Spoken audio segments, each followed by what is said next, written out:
Hi hello welcome back to cherry crazy channel. ఈరోజు నేను ఎక్కడ ఉన్నానంటే మా తోటలో ఉన్నా.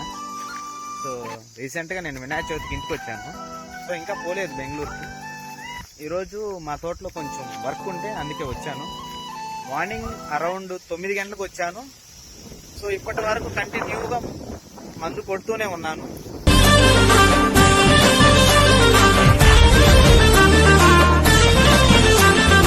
మందు అంటే నేను తాగే ముందు కాదు, నేను చెట్ల కొట్టే ముందు.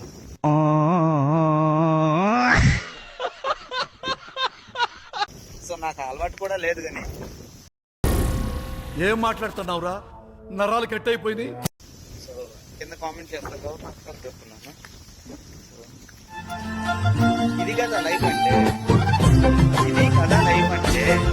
చూడు, స్వచ్ఛమైన వాతావరణం, సో విశాలంగా, ఎలాంటి డిస్టర్బెన్స్ లేదు, ప్రశాంతంగా ఉంది, ఎలాంటి టెన్షన్స్ అనేది ఉండదు. సో అదే సిటీ అనుకో, పొద్దున్న లేచిన దగ్గర నుంచి సాయంత్రం వరకు పరిగెడతానే ఉండాలి. సో ఇక్కడైతే చూడు, సో ఎంత ప్రశాంతంగా ఉంది. సో అందుకే నేను చెప్పేది, సిటీతో పోల్చుకుంటే విలేజ్ బెస్ట్.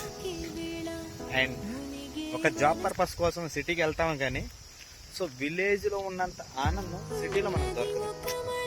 ఓకే, ఉండొచ్చు, ఎంజాయ్మెంట్ ఉండొచ్చు, మంచి కలర్ఫుల్ ఉండొచ్చు, ఇంకా బాగా తిరగచ్చు. బట్ నీ లైఫ్ స్పామ్ అనేది ఎన్ని సంవత్సరాలు సిటీలో ఉంటావు అంత తొందరగా తగ్గిపోద్ది. సో ఫ్యూచర్లో ప్రాబ్లమ్స్లో పడేది నువ్వే.